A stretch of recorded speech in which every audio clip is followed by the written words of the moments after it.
Welcome to a noob's guide to Azazel. This is Azazel.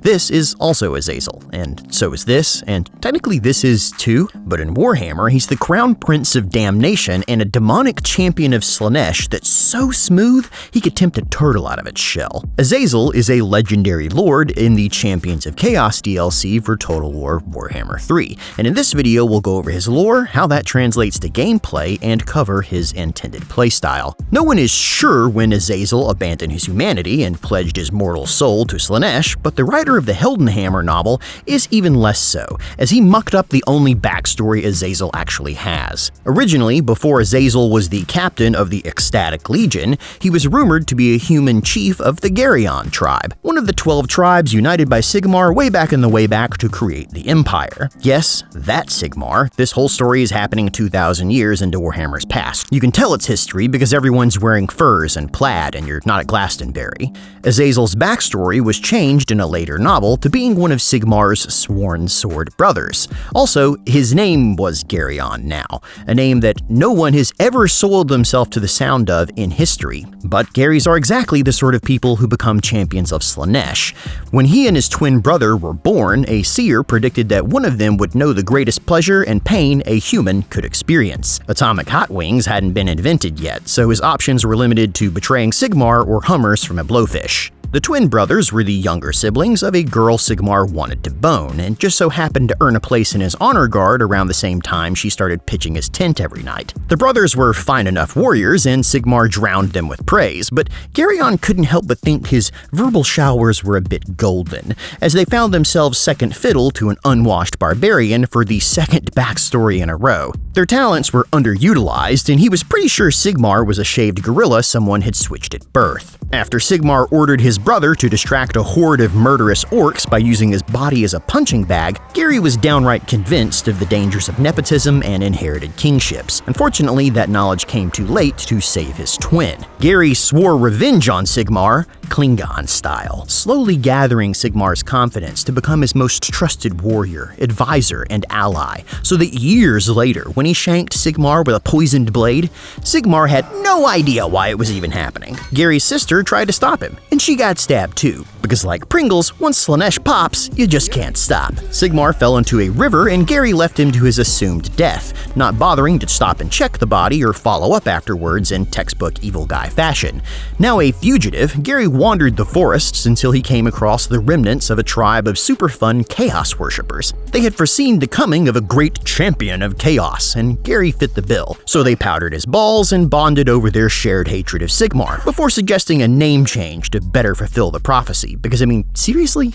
Gary? Azazel Then pledged his life to Slaanesh, grooming the first ever chosen General of Chaos, invading Sigmar's newly formed empire, and penetrating any champions that turned their back on him. Each soul he claimed was then sacrificed to Slaanesh, who would grant increasingly lucrative gifts in exchange, and access to ever more powerful demonic units to recruit. Which must have been put to good use because somewhere along that line, Slaanesh elevated Azazel from deformed mutant to daemonhood, making him the only lord in this DLC to start as a demon prince. This gave Azazel the recognition he craved and the physical resistance and terror you'll love if you play him, which you'll need as he flies around buck-ass naked. Azazel refuses to have anything but the finest silks touch his skin. Part of being a champion of Slaanesh is knowing you're the best and not accepting anything less. That means imported cloth, impeccable taste, and whiskey aged no less than 10 years on the Isle of Islay.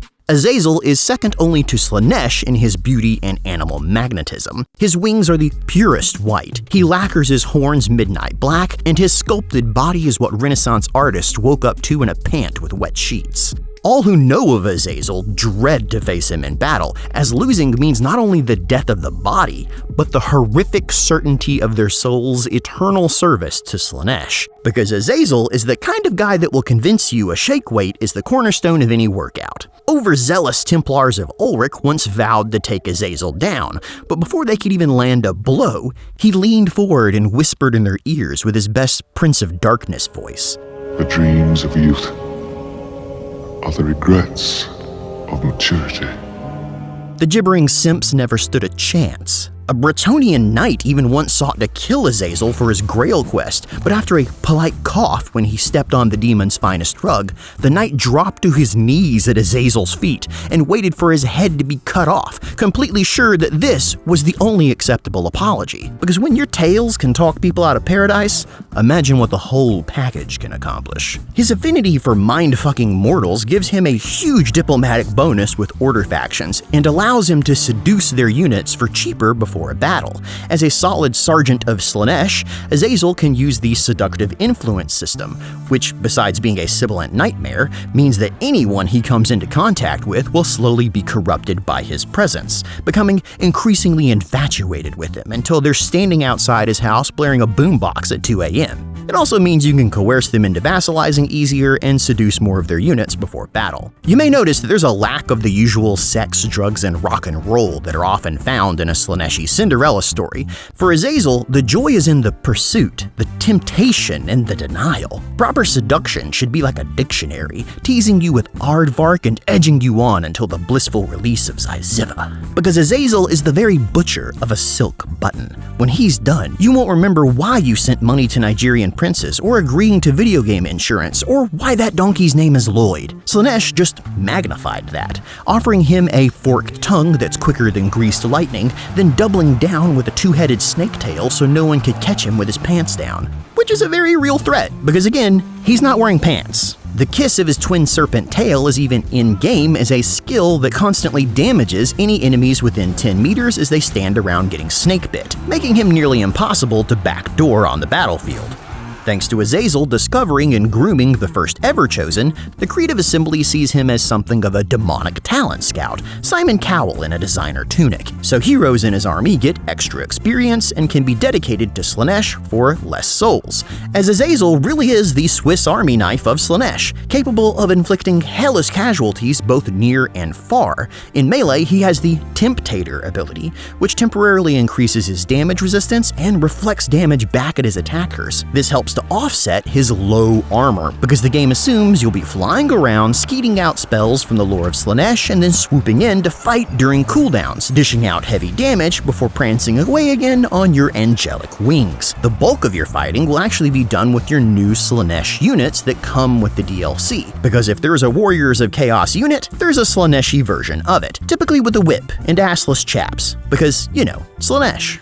What makes them better than regular Chaos Warriors? Well, for one thing, they're pink, and they get the mark of Slaanesh, which increases their speed, gives them physical resistance, strider, and immune to psychology, letting them go anywhere they want in battle, faster, taking less damage, and nobody can tell them otherwise. Sure, you could recruit trolls and giants and a bunch of hairy, unwashed bears, but Azazel prefers to avoid the stink and stick to the pink. When you're a diabolic demon cupid with a bunch of Hellraiser rejects, the last thing you want is a bunch of fuglies cramping your style. So put Azazel at the head of his Ecstatic Legion, and show the world there's more to Slaanesh than just sex. Revel in your own awesomeness as you manipulate, seduce, and tempt the mortals of the world to do your bidding and further your own vain glory. It's time to get your glow up on, because this has been a Noob's Guide to Azazel. Thanks for watching.